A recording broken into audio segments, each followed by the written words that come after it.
Les clés pour construire le caractère, Dr. Miles Monroe. L'une des meilleures façons de rester humble est que Dieu continue de vous donner des épreuves. Des tests difficiles vous gardent humble. Par exemple, vous ne pouvez jamais voir de l'orgueil chez Nelson Mandela, peu importe ce qu'il reçoit. Les éloges ne signifient rien pour lui, car il a traversé des épreuves. Il a du caractère, il est stable. Le pouvoir du caractère, parlons un peu du caractère, de ce que c'est, et je l'ai défini pour vous auparavant. Veuillez écrire cette définition car je pense que chacun d'entre vous devrait s'y concentrer. Le mot caractère, le mot hébreu pour le caractère dans la Bible, nous allons vous montrer dans un instant où il apparaît réellement dans les Écritures, dans le livre de Romains aussi. Mais ce mot caractère signifie fixe, il signifie aussi prévisible. Le mot caractère signifie aussi image ou statut, et je pense que c'est la beauté du caractère. Le mot caractère signifie quelque chose de fixe, qui ne bouge pas, quelque chose de prévisible, ce qui signifie qu'il ne change pas. Vous pouvez le prédire. Le mot pour caractère dans la langue hébraïque est le même que celui d'une statue. Une statue. Hier soir, après le service, nous sommes allés au centre-ville et j'ai vu toutes ces statues près du bâtiment du Parlement. Je viens ici depuis des années, et ces statues sont toujours là. Ce qui est incroyable, c'est qu'elles font toujours la même chose, peu importe le temps qu'il fait, qu'il fasse froid, chaud ou qu'il pleuve, elles restent les mêmes. C'est le mot hébreu pour le caractère, une statue. Pourquoi ces statues sont-elles si solides? Parce que l'hiver dans cette ville est là froid, et l'église Saint-Vincent continue de sourire malgré tout. Des pigeons viennent se poser sur sa tête, mais il sourit toujours. Un jour, il peut faire 80 degrés et il continue de sourire. Puis la température peut chuter à moins 0 degrés Celsius et il continue de sourire. En d'autres termes, il a du caractère. La question est, comment est-il devenu ainsi? C'est ce dont nous voulons parler dans ces quelques minutes. Comment développer un caractère qui ne change pas, qui est si fort que lorsque les tempêtes passent, vous êtes toujours là, souriant. Et quand elles reviennent, elles vous trouvent en train de faire la même chose, de la même manière. Vous êtes le même, marié à la même femme. C'est ça le caractère. Parfois, je vais visiter des pasteurs et je vois que leurs femmes ont changé. Que s'est-il passé avec votre dernière femme? Je me souviens de ce cas qui m'a vraiment interpellé. Ce n'est pas pour attaquer quelqu'un ni dévaloriser, mais ça m'a marqué. Je suis allé une fois prêcher à l'église de Rama à Johannesburg, en Afrique du Sud. J'ai prêché cette année-là et l'année suivante, quand je suis retourné, sa femme n'était pas là. Je l'attendais pour la rencontrer, je suis assis dans son bureau et il m'a dit « Nous ne sommes plus ensemble ». Ce pasteur avait la plus grande église du pays et a changé de femme en une seule année. J'ai décidé que je ne reviendrai plus dans cette église. Il m'a invité plusieurs fois, mais il ne comprenait pas. Je ne peux pas revenir, je ne voyage pas pour de l'argent. Vous ne pouvez pas me payer pour faire des compromis avec vous. Il n'y a pas de caractère. Quand vous me connaissez comme certains d'entre vous, au cours de ces dernières années, ma première question est toujours « Comment vas-tu » et ma deuxième question est « Comment va ta femme ?» Est-ce juste? Pourquoi? Parce que je suis plus intéressé par votre caractère que par votre église. Troisième question, comment vont tes enfants? Le caractère se révèle dans votre stabilité. Le caractère, selon ma définition, est la manifestation de l'intégrité personnelle. Autrement dit, vous êtes tellement intégré en vous-même que vous êtes une personne unifiée en tout temps. Cela repose sur l'autodiscipline. Vous vous engagez à vivre selon un certain niveau de normes que vous ne compromiserez pas. C'est ça le caractère. Le caractère est également régulé par un ensemble de valeurs et de morales auxquelles vous avez décidé de vous soumettre. Le caractère est complexe, mais il faut apprendre à le développer. Si nous parlons de traverser la tempête, ce n'est pas compliqué, mais il vous faut du caractère. À chaque fois que vous passez devant une statue à partir de maintenant, je veux que vous la regardiez pendant quelques secondes et que vous réfléchissiez à cela. Le caractère. Le temps change, l'humeur change, l'environnement change, mais la statue ne change pas. Voici ce que je voulais partager avec vous. Si vous n'avez pas eu le temps de le partager et que le pasteur voulait que je termine cela pour lui, je crois que c'est parce qu'il veut s'assurer qu'il comprenne cela avant que je parte. Quelle est la source du caractère? Comment développez-vous le caractère? Voici une surprise. Je vais lire un verset de votre Bible. C'est important pour vous, si vous avez une Bible, de lire ce verset important, car dans ce verset, la Bible nous dit comment développer le caractère, et c'est surprenant. Romains 5,3 dit « Non seulement cela, mais nous nous glorifions aussi dans les tribulations ». Ce mot, tribulation, est important, car je ne veux pas que vous le compreniez mal. Il ne parle pas de maladie ici. Le mot ici, tribulation, est thlipsis en grec. Et voici ce qu'il signifie. Épreuve, défi, moment de stress ou point de conflit. Cela signifie des moments de pression. En d'autres termes, il dit que nous nous réjouissons lorsque nous faisons face à des défis. Nous nous réjouissons aussi lorsque nous arrivons à un point de stress, lorsque la pression est forte, quand les tempêtes sont là et que rien ne fonctionne, que personne n'est avec vous, que tout le monde vous abandonne et que vous n'avez plus d'argent. Il dit « Réjouissez-vous à ce moment-là ». Écrivez le mot « réjouissez-vous » car c'est un mot que nous ne discutons pas souvent. Le mot « réjouissez-vous » est un préfixe grammatical. Le mot « joie » est un mot que nous n'utilisons plus aujourd'hui. Mais joie signifie sauter, sauter de joie. Re est un préfixe qui veut dire le refaire. Donc, réjouir signifie sauter à nouveau. Il dit que quand vous êtes dans la difficulté, vous vous réjouissez, vous sautez pour exprimer de la joie. Cela ne semble pas logique, n'est-ce pas? En fait, la plupart des gens ne sautent pas de joie lorsqu'ils perdent tout, lorsqu'ils sont déçus, ou lorsqu'ils échouent, ou lorsqu'ils sont sous pression. Pourtant, la Bible dit que nous nous réjouissons aussi quand nous faisons face à des difficultés et à de la pression. Maintenant, comment une personne peut-elle faire cela? Il nous donne la raison. Lisez la déclaration suivante. Car nous savons que cette épreuve, cette difficulté, cette pression va produire de la persévérance. Et la persévérance va produire du caractère. Il a dit, la seule façon de développer le caractère, c'est de traverser des épreuves. Votre conception des tempêtes est peut-être que ce sont des choses dangereuses, mais laissez-moi vous dire que ce n'est pas le cas. Votre conception des tempêtes devrait être « c'est une occasion pour moi de développer mon caractère ». L'un des principaux thèmes dans les Écritures pour représenter le caractère de Dieu est « n'ayez pas peur ». Êtes-vous d'accord? En d'autres termes, il y a une chose que Jésus détestait, c'était la peur. Il disait toujours à ses disciples « ne soyez pas effrayés, ne soyez pas effrayés ». Il leur disait cela chaque fois que tout allait mal. Quand la tempête se préparait, lorsque le navire était sur le point de couler, il leur disait « ne soyez pas effrayés ». Ils pensaient de voir un fantôme, mais il leur disait « ne soyez pas effrayés ». Les vagues entraient dans le bateau, le mât se brisait, et il disait « ne soyez pas effrayés, soyez joyeux ». À chaque fois qu'ils étaient en stress, il leur disait « ne soyez pas effrayés ». Voici mon point, vous pouvez vous asseoir dans mon siège, frère Haru, il est béni. La peur ne fait pas partie de votre caractère. Les gens viennent parfois me dire « Le Seigneur m'a parlé et m'a donné un message pour vous ». Et je les écoute et ils me disent « Le Seigneur m'a dit que dans les prochaines années, vous allez traverser beaucoup de difficultés. » J'ai envie de rire. Des moments difficiles arrivent pour vous et votre ministère, dit le Seigneur. Eh bien, je dis « Merci beaucoup ». Puis je passe à autre chose. Quel est le problème ici? Que me dites-vous? Si quelqu'un veut vivre pieusement en Jésus-Christ, cela fait partie du package, c'est normal. Ce matin, je parlais à un pasteur, un des vôtres, ici dans la ville. Il m'a dit, tu sais, j'ai traversé une période difficile dans mon ministère.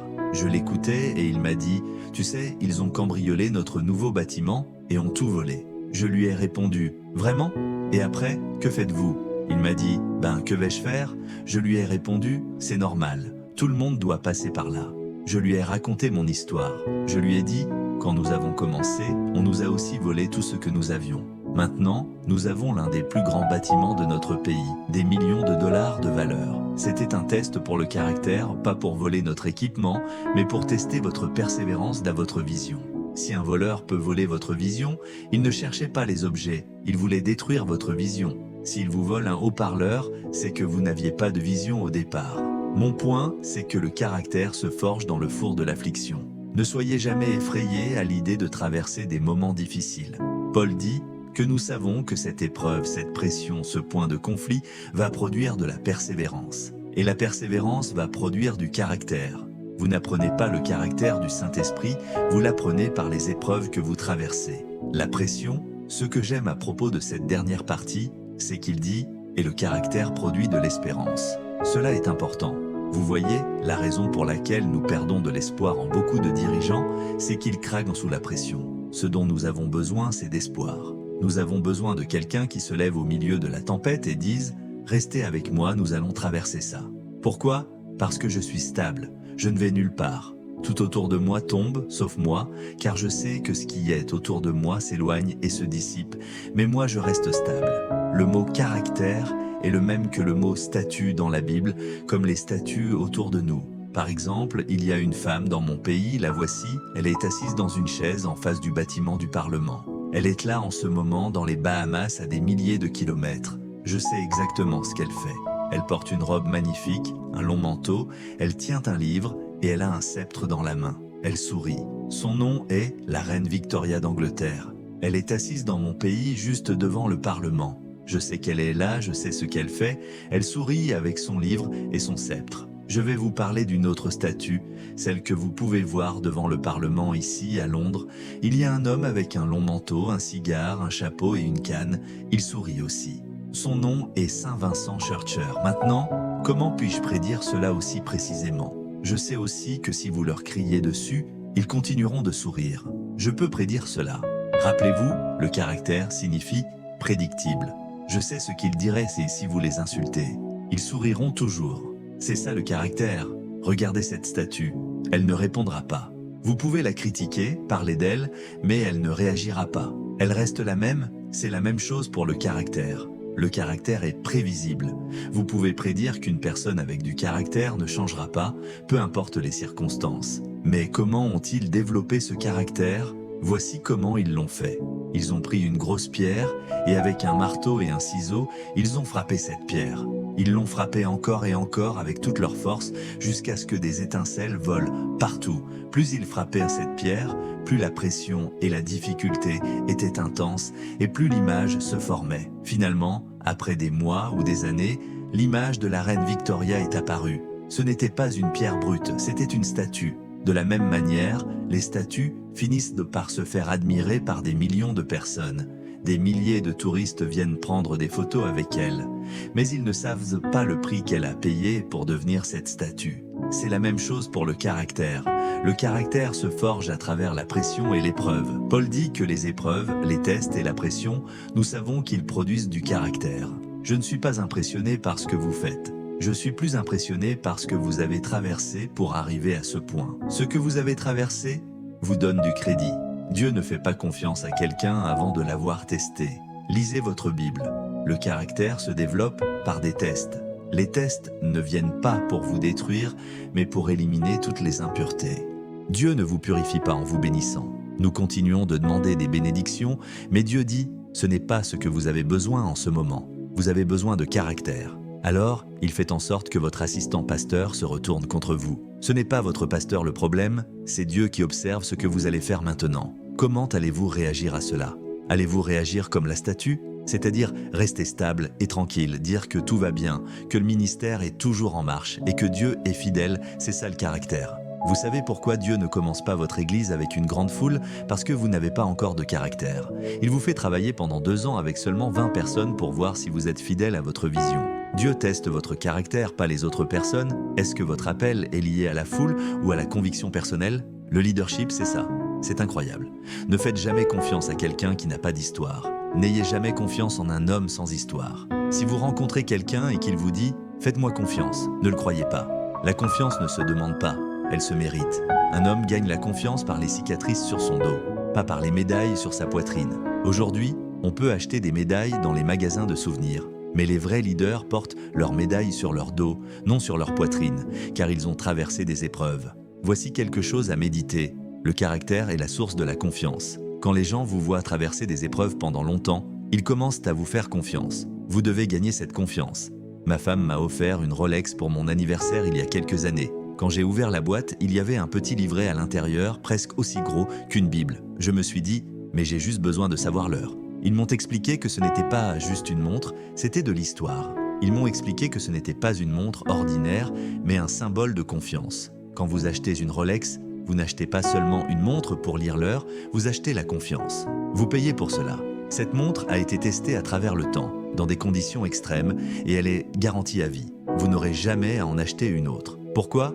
Parce que cette montre a traversé des tests et a prouvé sa fiabilité. C'est le caractère. Dans des temps difficiles, c'est le caractère qui vous permet de tenir bon. Les moments difficiles sont bons pour vous. Dites-le avec moi, les moments difficiles sont bons pour moi. Dites-le encore, les moments difficiles sont bons pour moi. Une fois que vous avez accepté cela, vous serez heureux dans la vie, peu importe ce qui se passe. Je n'ai jamais de mauvaises journées, car toutes mes journées sont bonnes, peu importe ce qui se passe dans la journée. Ce verset que nous avons lu est important. Il dit que nous nous réjouissons dans les difficultés, car nous savons que cette pression va produire du caractère.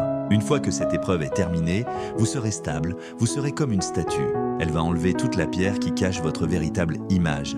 Elle vient vous dépouiller de ce qui vous empêche d'être pur. Parfois, les gens dans votre vie viennent travailler avec vous, puis ils se comportent comme des ennemis. Vous essayez de comprendre ce qui se passe. Eh bien, Dieu les a envoyés dans votre vie pour vous aiguiser. Vous les appelez des irritations? Vous avez raison. Ce sont du papier de verre qui viennent pour purifier certaines choses dans votre vie. J'aime ce que la Bible dit à propos des gens. Il y a un temps pour embrasser et un temps pour laisser partir. Et quand c'est le temps de laisser partir quelqu'un, vous continuez à les embrasser, mais ils deviennent une irritation. Ne vous accrochez jamais à ce que Dieu a déjà décidé de laisser partir. Il y a un temps pour rassembler et un temps pour disperser. Je suis en train d'apprendre de plus en plus à laisser les gens partir facilement dans ma vie. Très facilement, si c'est le temps de les laisser partir, je le fais. Car si vous vous attachez trop à quelqu'un, cela peut créer des problèmes pour vous. Le caractère est la source de la confiance. Deuxièmement, la confiance est la monnaie de l'environnement économique du leadership. L'économie du leadership repose vraiment sur la monnaie de la confiance. Vous ne pouvez pas diriger des gens qui ne vous font pas confiance. Et la seule manière de vous faire confiance, c'est de développer le caractère, ce qui vient des tests. Voici ma définition de la confiance, et elle est assez simple et pratique. La confiance est le produit de tests réussis sur une longue période de temps. La confiance est le produit de tests sur une période de temps. Quand vous avez été testé pendant longtemps, les gens peuvent vous faire confiance. C'est pourquoi la Rolex a été testée pendant longtemps. C'est pour cela qu'on peut lui faire confiance. C'est pourquoi nous payons 4000 livres pour une montre. Ce n'est pas seulement pour lire l'heure, c'est pour la confiance qu'elle inspire. C'est pareil quand je vais parler à une entreprise et qu'on me donne 5000 livres pour 1h30. Ce n'est pas pour acheter une personne, ce n'est pas pour acheter une conférence. C'est pour acheter la confiance, cette confiance développée au fil du temps. Colin Powell a parlé récemment et sa conférence de 60 minutes lui a rapporté 215 000 $ pour 60 minutes. Pourquoi ? Parce qu'ils ont regardé son histoire. Il ne paie pas pour des paroles, il paie pour l'histoire qu'il a vécue. Pourquoi Jésus est-il si précieux pour nous ? Regardez son histoire, tout ce qu'il a traversé pour nous. Vous vous demandez pourquoi vous lui donnez votre vie, parce qu'il est précieux. Vous payez pour lui avec votre vie. La confiance, c'est ça. Chaque fois que Dieu dit à un homme de lui faire confiance, il lui donne une liste de preuves. Chaque fois que Dieu commande aux gens de lui faire confiance, il leur donne une liste de crédits. Il leur dit « Faites-moi confiance, car c'est moi qui vous ai fait traverser la mer Rouge. C'est moi qui ai détruit Pharaon. C'est moi qui ai envoyé les plaies. » En d'autres termes, il leur donne des preuves. Il leur montre qu'il a traversé des épreuves et qu'il est fiable. Quand vous vous tenez devant vos gens en tant que pasteur ou dans un département où vous travaillez, que leur dites-vous pour leur prouver votre crédibilité ? Vous leur donnez une liste. J'ai 20 ans d'expérience, je suis avec la même femme, ma vision n'a pas changé, mes enfants sont là, tout va bien. Vous avez un crédit. Vous avez un caractère qui montre que vous n'avez pas changé à travers les tempêtes. Dieu ne vous met pas dans un ministère rempli de milliers de personnes immédiatement. Il vous fait commencer avec 20 personnes pour voir si vous allez tenir bon. C'est une épreuve pour tester votre caractère. Dieu retire des choses pour voir ce qui reste. Il veut savoir si vous croyez toujours en la vision, même quand tout autour de vous tombe.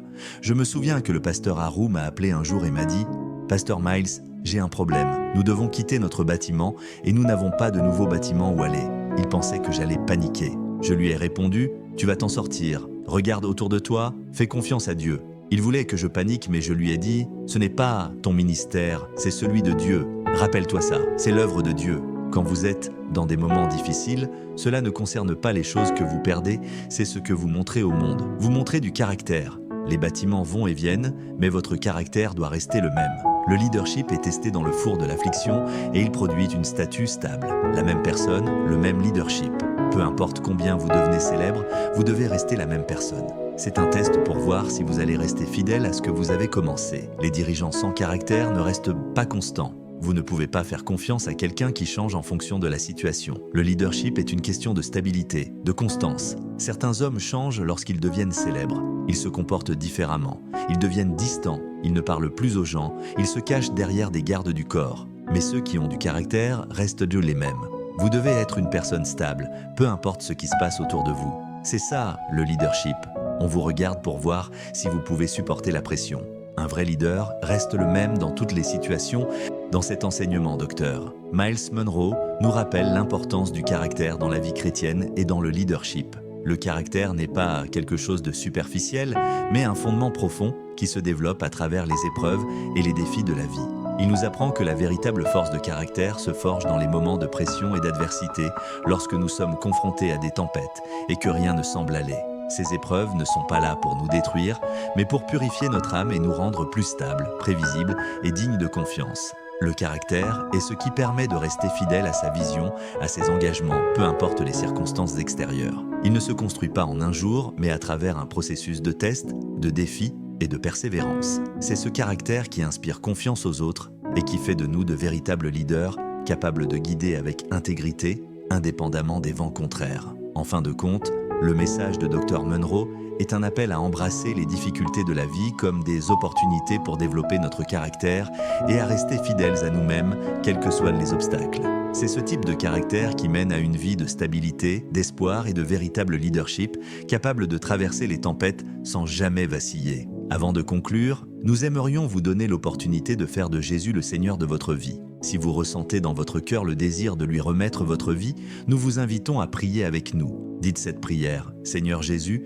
je me repens de mes péchés, viens dans mon cœur, je fais de toi mon Seigneur et Sauveur. Les amis, si vous avez fait cette simple prière, nous croyons sincèrement que vous êtes nés de nouveau. Nous vous encourageons à aller dans une église fidèle à la Bible où vous pourrez grandir dans la foi et donner à Dieu la première place dans votre vie.